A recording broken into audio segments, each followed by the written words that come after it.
Hello, ladies and gentlemen, dear viewers of Burundi National Television. Welcome to the English News Edition headlines.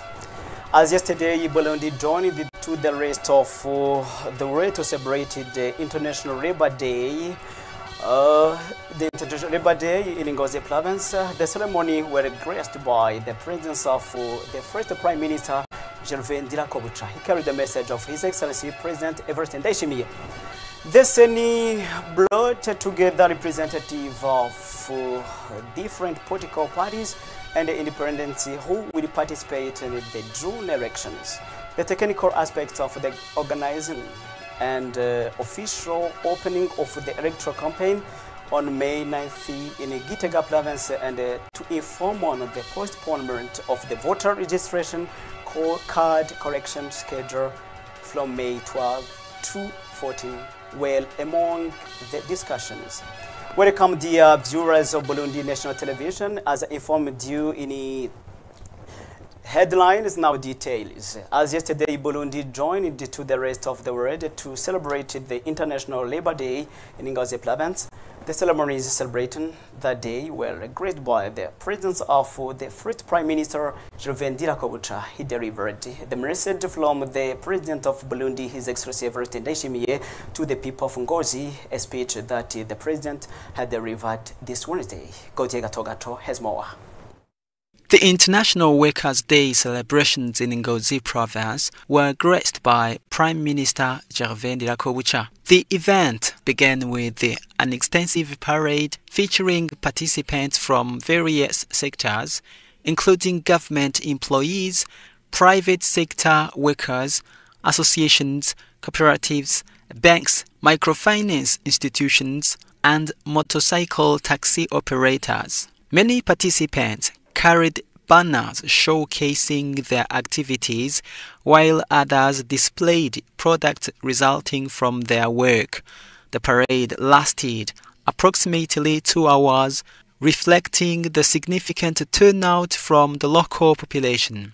In his address, Prime Minister Gervais Ndirakobucha conveyed a message from President Evariste Ndayishimiye, which had been delivered to the Burundian population on Wednesday evening. The message highlighted the success of the Economic Empowerment and the Youth Employment Program PAEG, noting its role in transforming young people's mindsets by encouraging innovation and job creation. A representative of the workers took the opportunity to express concerns regarding challenges faced by the workers, particularly the lack of responsiveness from certain authorities to their grievances. This silence was identified as a significant hurdle in addressing workers' issues effectively. Also on this Thursday, May 1st, 2025, the province of Kirundo joined to the rest of the world in celebrating International Workers' Day.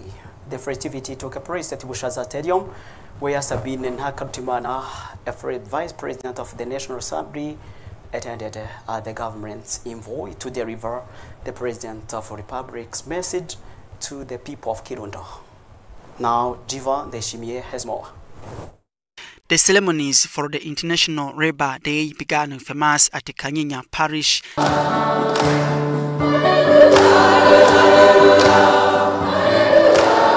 In his homily, Bishop Joashe Naondereye emphasized that if Burundi wants to achieve its national vision, all Burundians must be patriots who work for the well-being of others, not for personal interest. He recorded that the Catholic Church has dedicated this day to Saint Joseph, a man who devoted himself to the well-being of others. The celebration continued at Bushaza Stadium, where a long parade was held featuring public sector employees from various fields, representatives of private association, cooperatives, students, as well as traditional dance clubs. The governor of Kirundo province, Victor Segasago, urged citizens to respect working hours, reminding them that lost time never comes back. Leonard Buhinja, representing the workers, called on employers to implement the labor code. For his part, Elias, the provincial employers representative, invited other employers to join them in defending the rights of both workers and employers.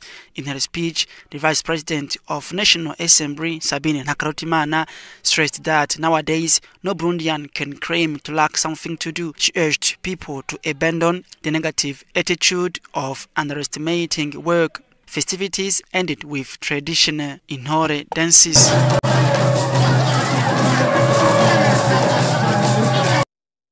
As I informed you in headlines, the CENI brought together representatives of the political parties and independents who will participate in the June elections. The technical aspects of organizing the official opening of the electoral campaign on May 9th in Gitega province and to inform on the postponement of the voter registration card collection schedule from May 12 to 14 were among discussions. Details. The Independent National Electoral Commission (CENI) of Burundi had a meeting to discuss the technical aspects of organizing the official round of the electoral campaign scheduled for May 9 in Gitega province. This initiative aims to usher in the electoral period peacefully and strengthen democracy, as emphasized by CENI President Prosper Ntagwami. During the meeting, representatives of political parties and independent candidates participating in the June elections raised several logistical challenges related to mobilizing and supporting their activists, highlighting the significant financial resources required. In response, the CENI president urged participants to prepare accordingly, clarifying that the Commission has not planned any logistical support. He stated that logistics are not organized at the CENI level and that each party or candidate is responsible for the arrangements. However, he acknowledged that collective efforts or collaborations with institutions could be beneficial, though these are beyond the CENI's scope. The meeting also served to inform electoral partners about the rescheduling of the voter card distribution due to a significant national event occurring in the same week. The distribution period has been postponed to Monday, May 12 through Wednesday, May 14, 2025. The CENI encourages the population to prepare to correct their voter cards during this period. It is worth noting that the CENI reminded attendees that the submission of candidacy files for the senatorial elections is set from May 5th to May 19th, 2025. The Commission urged all candidates to comply with legal requirements, particularly concerning the accreditation of political representatives and electoral observers. And on this Friday, the Truth and Reconciliation Commission, CVR, in French acronym, held a conference in the expanded Canyon of Mukaza to inform the public about its new mandate to investigate and address cases related to land and other properties confiscated between 1885 and 2080. Pierre Clavenda Icharie, the Commissioner's President, emphasized that the CVR will not function as traditional judicial body, but will prioritize reconciliation. Jivan Deshimier once more.